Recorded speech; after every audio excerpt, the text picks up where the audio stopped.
All right, in this video, we'll be going through the quantitative problems for the international parity relationships section. So, these will, I guess, sort of, it's a little bit similar in spirit to the ones from last module. It's not so much unit conversions in this case. It's more about thinking about how, how all of these different different countries' exchange rates interact through inflation and and forward currency sales and stuff. So and again, the name of this chapter is international parity relationships, and that really is important here. We're saying, okay, we've got some things that should line up given a few assumptions, and what do they line up to? So we'll start with some, right, again, these are, in these problems we'll make the necessary assumptions for the parity relationships to make this conclusion. And so for the first one, we'll start with number one. So we have a nominal interest rate, right? So interest is composed of a real return component and an expected inflation component. So we have the nominal component and we have the expected inflation component, but we don't have the real interest component. So if I think about drawing that, let me pull my paint program up here. Zoom in a little bit. All right, so get my brush out. So in general, we have 1 plus the inflation in nominal interest right now. So that's like the visible interest we see, and it's going to be composed of the real interest, that's that row, and then the expected inflation. Okay, now in this case, we have nominal interest. So nominal interest is 6.8%. So this is 1.068. And we have 1 plus the real times, now we have the expected inflation, right? 2.9%, 1.029. So I just want to, divide both sides by that. Get that to cancel. Right? Subtract 1, minus 1, minus 1. And so we would have 1.068 divided by 1.029. All right, so get my calculator up here. 1.068 divided by 1.029.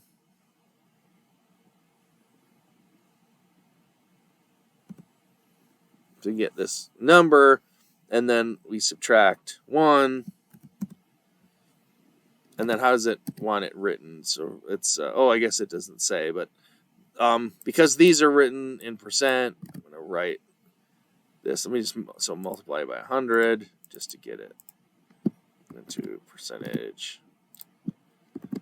All right, check. Fail. Let's see. We'll see what ChatGPT has to say. Or that can help us.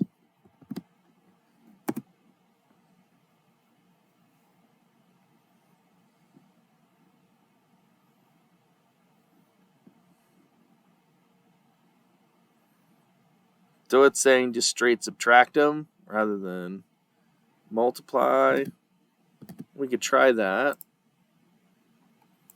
So again, that would be the approximate version of this instead of the straight version. So 1.068 divided by 1.029 minus 1. Let me just try the 0.03. Just try that before I go do something crazy. Okay. Correct. So it just, for this problem, usually I try to tell you how to write it. So in this case I didn't, and it gave me problems. So so this is just looking for the percent. So again, it's right. So it's using this approximation which is approximately true, but it's not going to be good enough, for this.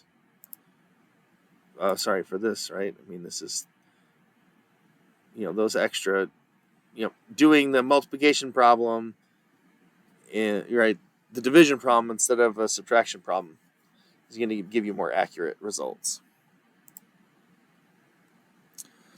Okay, let's look at question 2. So the interest rate in the United States is 3.5% per year. And the interest rate in Japan is 6.5% per year. The current spot exchange rate is 97 yen per dollar. What is the expected forward exchange rate run from 1 year from now according to interest rate parity? Right. This is an arbitrage one, so this should hold. This should be hold pretty consistent. So what's the right? So what's the thing here? So we have a formula for this, right? If we go to the slides, we can get it. It's so I'm not going to remember it off the top of my head, right? It's something like spot. Oops. Let me do this in black. Right. New problem. Something like spot is equal to, and then there was a square bracket, right? Square bracket, something times forward. And then if we logic this out, right, we would say, okay, if the forward rate is smaller than the spot rate, right? So if this is, for this to grow to this has to be bigger than 1. So that would mean that the, and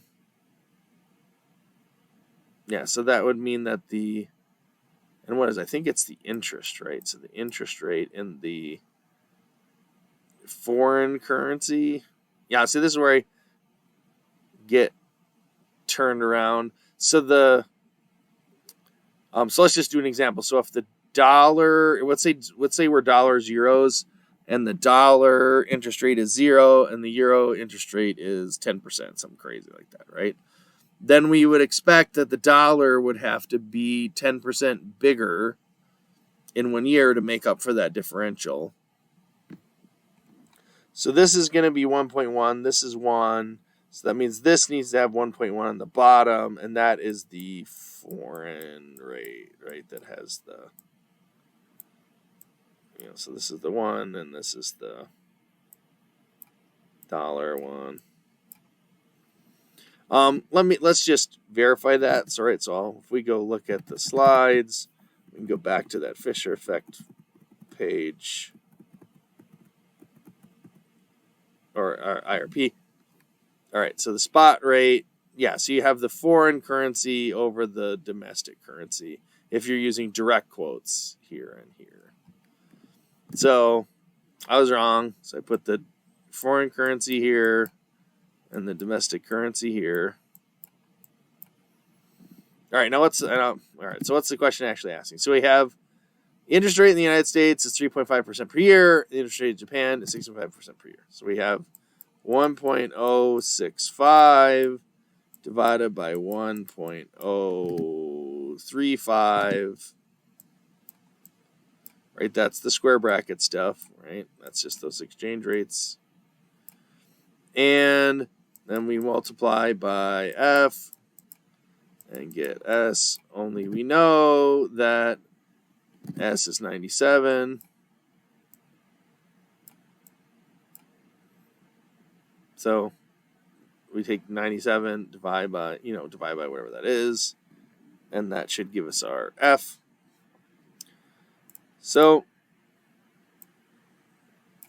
97 times 1.035 divided by 1.065, and we get 94.26. So let's sanity check this. This is where it's always good to sanity check.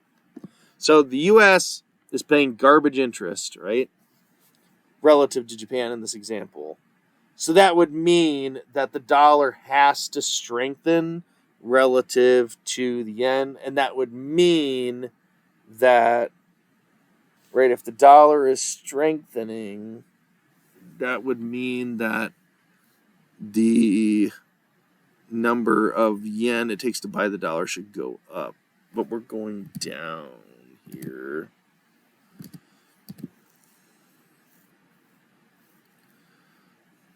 the forward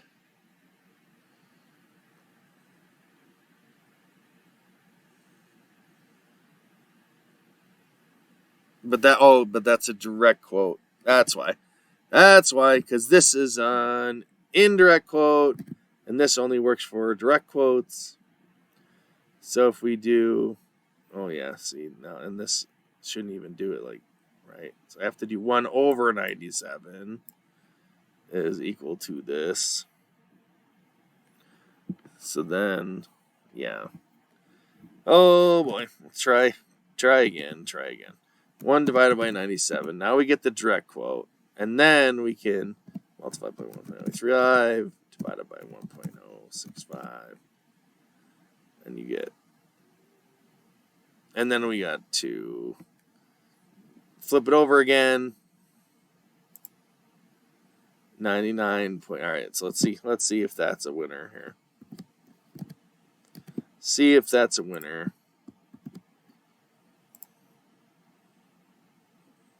Got it. Okay, right. This is important. So this Fisher, right? When you use the Fisher effect formula, the one from the slides, right?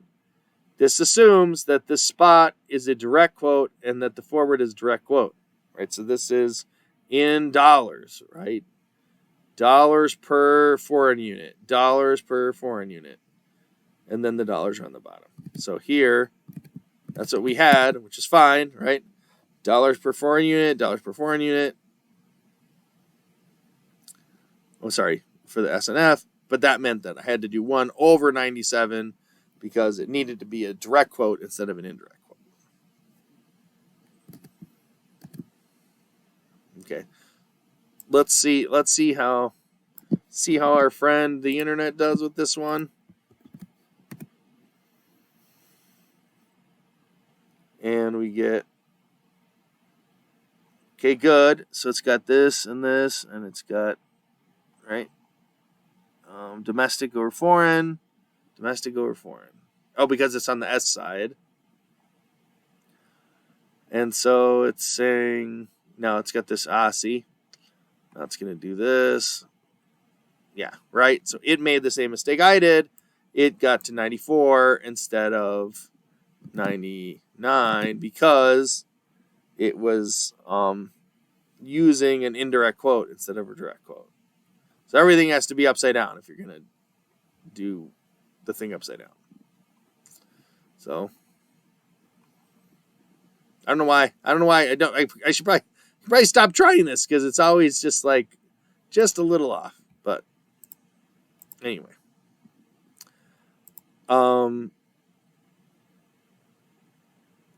So let's see. This guy, question 3 is nope, different. All right, so let's look at question 3. So the price level in the United States increases by 8.3%, while the price level in the Eurozone increases by 9.6%. What is the expected percentage change in the Euro USD exchange rate according to purchasing power parity? 30. Okay, so we can go grab our, PPP formula from the slides here. Right, so there's our expected exchange rate. And we have the inflation minus, right, domestic inflation minus international inflation over 1 plus international inflation is our expected exchange rate. So let's go ahead and do that. For this, we have, all right, I guess I should write the formula. So we have exchange rate drift is pi minus pi over 1 plus pi. Now I've left off the labels, but we have to label these, right? So, all right, this is domestic foreign over domestic, right? Domestic, foreign, domestic. So we have an exchange rate of, let's see, so inflation in the US is 8.3, Eurozone is 9.6. Okay, so 8.3 minus 9.6. Now, divide by 100, right? Divide by 100 because they're percents. and then over 1 plus, and that's domestic, right? Foreign. That's around foreign. So that would be the 9.6 over 100.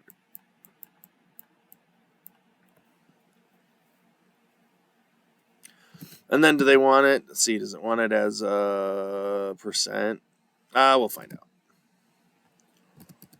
So I was thinking about getting multiple tries. Right? So we've got 0.063 minus 0.096. We have this negative. And we're going to divide by, what is that? 9.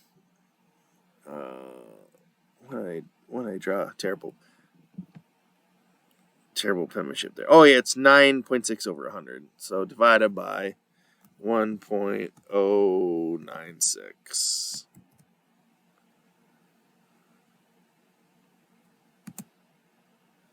Negative 3%. Now let's see if this makes sense, right? So let's just do a little sanity check. Negative 3%. So we're saying that the U.S. has lower inflation than the Eurozone, and so you'd expect the euros per dollar to go down. I think that's wrong, but this I don't think is euros per dollar. I think this is dollars per euro. So we have to invert that.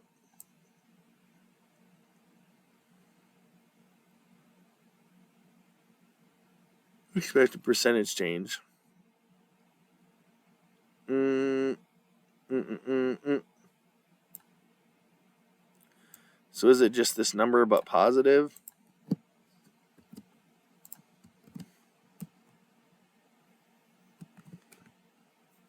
I'm not feeling super confident on this one. No. Let's just try the negative just for fun. Also, could be it needs to be a percent. That's always exciting. All right, let's try it as a percent.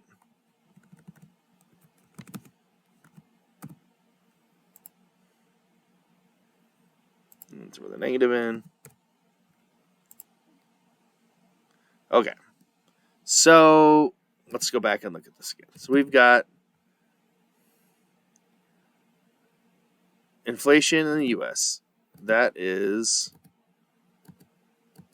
Wait, no. This shouldn't be one. What did I do? 1 point something? I shouldn't be doing that. This should just be 0.063 minus 0.096 divided by 1.096. Is that what I did though? I think that's what I did. 0.063. 0.063 minus, it's like 0.096 divided by 1.096.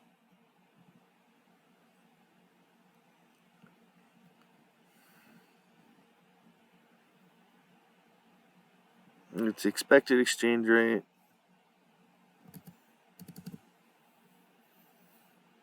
is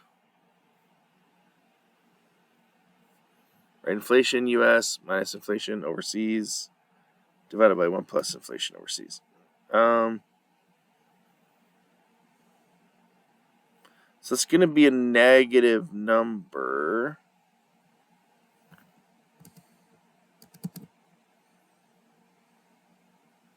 Automatically. Price level in the United States increased by 8. Price level in the Eurozone increased by 9. What is the expected percentage change in the euro-US dollar exchange rate? So we know that the U.S. Right? So the U.S. is inflating less than the Eurozone is, right? So the U.S. dollar should strengthen relative to the euro. So what if euro? Okay, so if there were 10, let's say there were 10 euros per dollar, then it would be 11 euros per dollar. So this should be positive.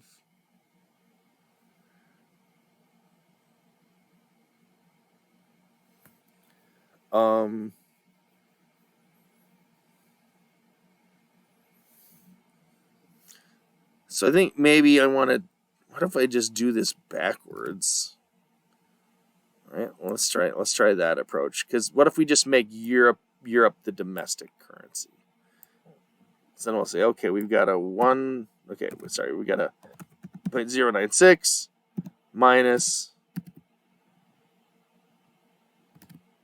Right. Oh, sorry. 0.083. And divided by 1.083.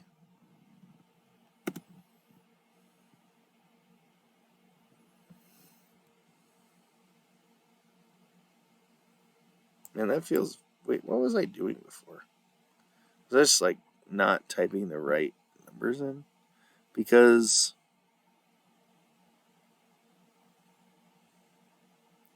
Yeah, why was I doing 6.3? We got 6.3 everywhere. There's no 6.3, it's 8.3. Oh, well.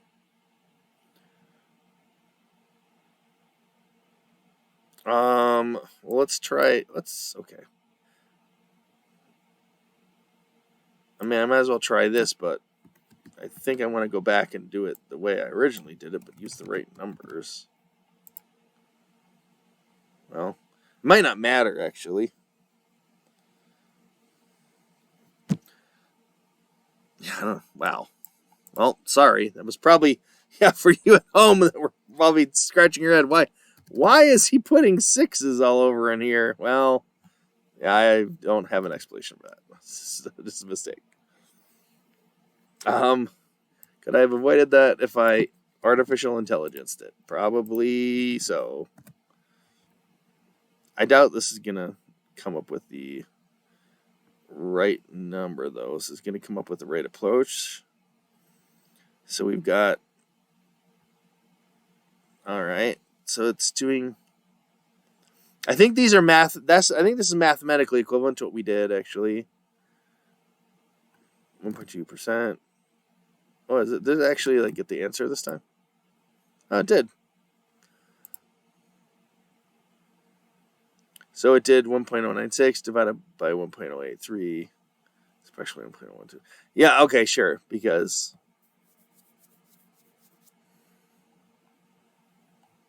Well, there you go. But if I typoed it in here, it would have failed too. So. All right.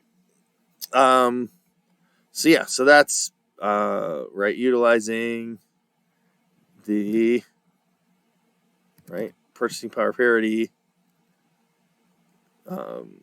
stuff. All right. Let's try number 4. So assume the exchange rate between the U.S.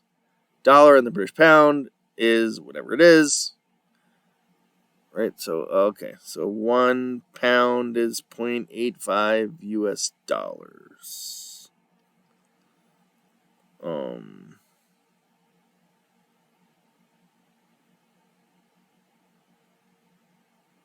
Okay. If the US inflation rate is expected to be 6%, and the UK inflation rate is expected to be 2.8%, what will the exchange rate be according to relative purchasing power parity? Okay, so we've got an exchange rate already, and we've got an expected inflation rate over the next year. Right, so let's take a look at some relative purchasing power parity. Right. Oh, there it is. Right, do we want that E? I want the E.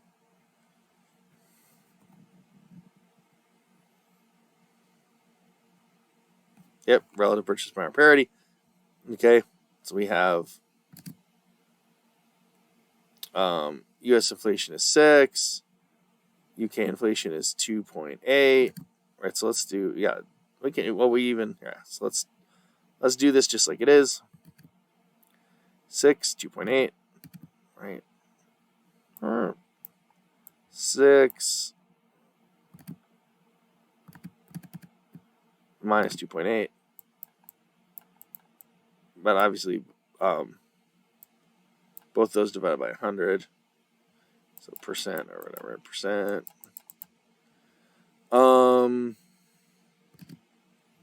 6 minus 2.8 divided by 1.028. 1.028.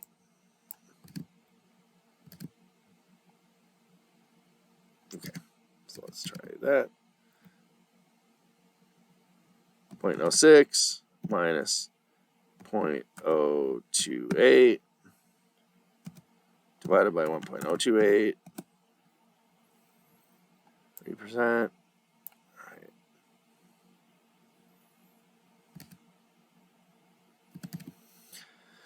So does that make sense? Basically, U.S. inflation, right? U.S. inflation is 3% higher, and so the U.S. dollar exchange rate, right? Because right now it's 85 cents to buy a pound, and that should go up, right? It should go up to 88 cents, which makes the 3% we got makes sense. So we'll see. Oh, gosh. Incorrect. I need to copy this. So you want me to do that? It's a number. Is it the right number? Okay, we'll see. Does it want a percent? Always good to wonder. No. So is this what will the exchange rate? Oh, what will the exchange rate be according to relative version? Okay, so I need the new exchange rate. So where it's getting bigger by 3%. And the old one is 0.85. Right, so I think I just add 1. Then multiply by 0.85. All right, let's see if that plays nicer. No.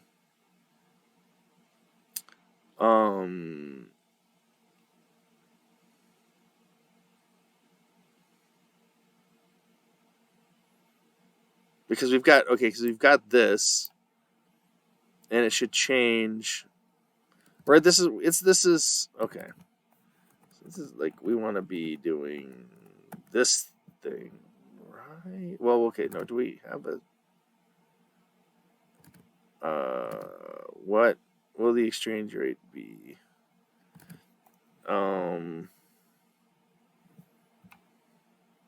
This is interest though, right? We need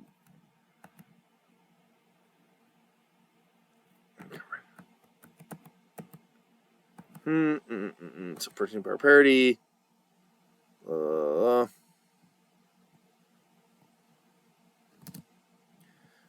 will the exchange rate be according to relative? Wait. Oh, because we're still working. Assuming the exchange rate, the U.S. was pronounced. Okay, 6% UK inflation is 2.8. What would the exchange rate be according to relative purchasing power parity?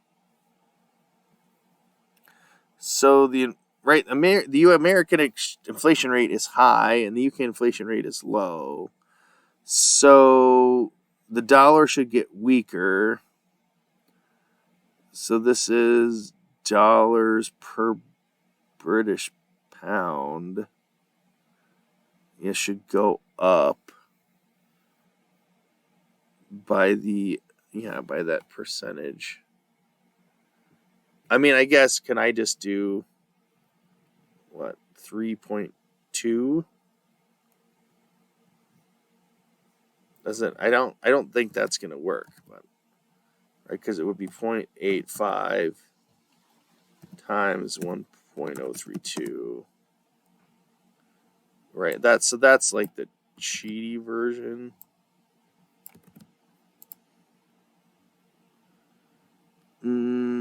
What will the exchange rate be according to Roach? Okay. We'll have to come back to that one. I'll see. Maybe there could be a problem with this question. We'll try it anyway. Is this one okay? This one is a forward one. So the current spot rate for the Canadian dollar is that. The 1 year forward rate is this, right? So we've got the spot rate and the forward rate. We've got a current interest rate in Canada. And then what is the interest rate in the United States? Okay. So,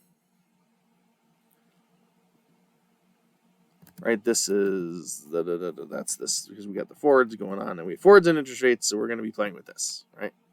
This guy right there. So we say spot rate is 0.76, Canada, US.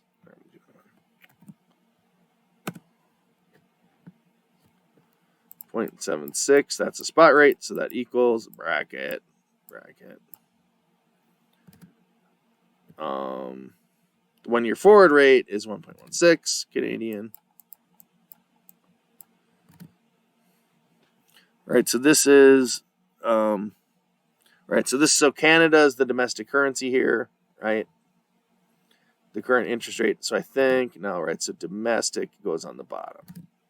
So the current interest rate in Canada is 7.4%. So this is 1.074. And the interest rate in the United States is question mark, right? So what is that? Right? Okay. Whoop. So we would do this times this divided by that. 0.76 divided by 1.16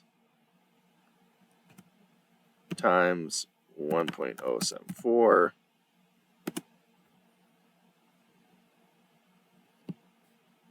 Okay. 0.7. Wait.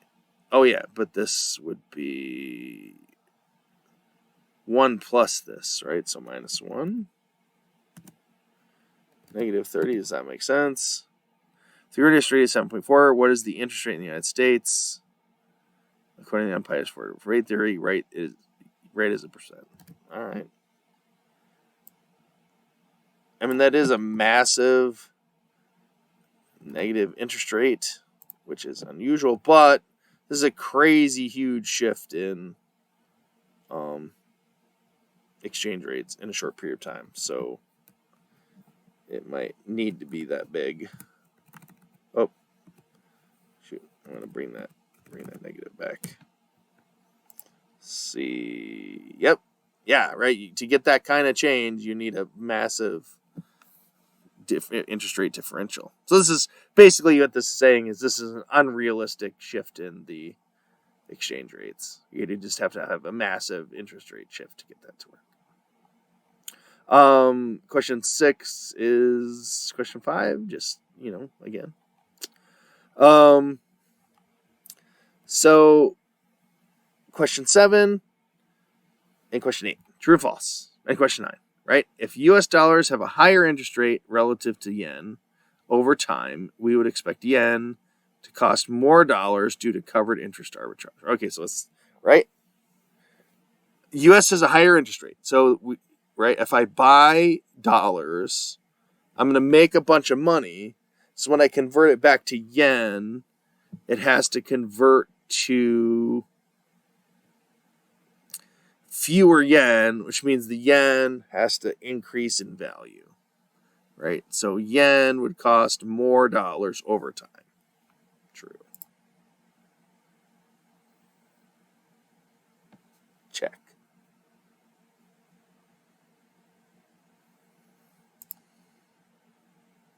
Okay. So I'll let you think about these. All right.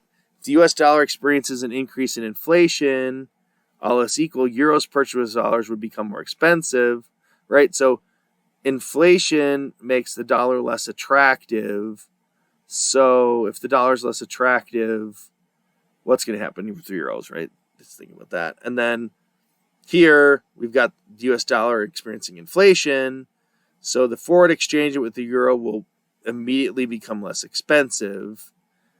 and that, right? So the U.S., we've got a bunch of inflation, and that means forward years are cheaper, right? Does that make sense? So that's question. Man, I'm tempted to just try question 4 again, because I just like start from scratch. Because I got it. I know I tried this before and got it to work.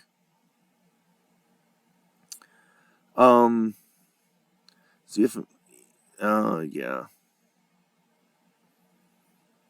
So I guess maybe what I'll do is try to figure that out, and then I'll post a follow-up video, and I'll probably be hopefully I didn't just write the wrong number again. That was painful.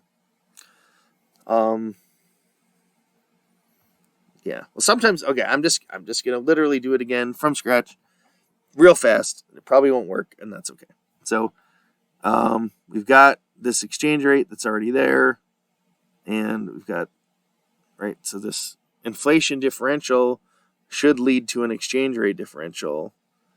And what will be the exchange rate according to relative purchasing power? Right, it would. Right, 1.06. I mean, now I'm just like kind of just winging it to see if that actually goes. But 1.06 divided by 1.028. So, and I feel like we saw that before. And then times 0.85.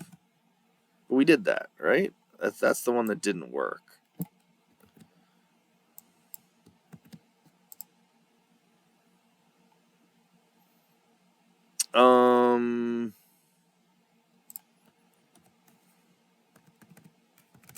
Or did I do something dumb like that? I'm just seeing if I did something. All right.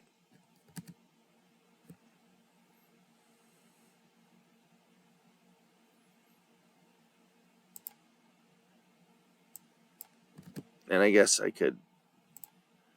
All right. So if I divide by 0.85. Oh. So this, okay. Flip that over. Flip it over, and then multiply by 0.85. I'm just going to try this. Just to try some stuff. No. All right. Well, I guess I'll just have to take a look and see. Try to figure out what's going on. But anyway, thanks. Hopefully this was helpful, and I'll see you at the next one.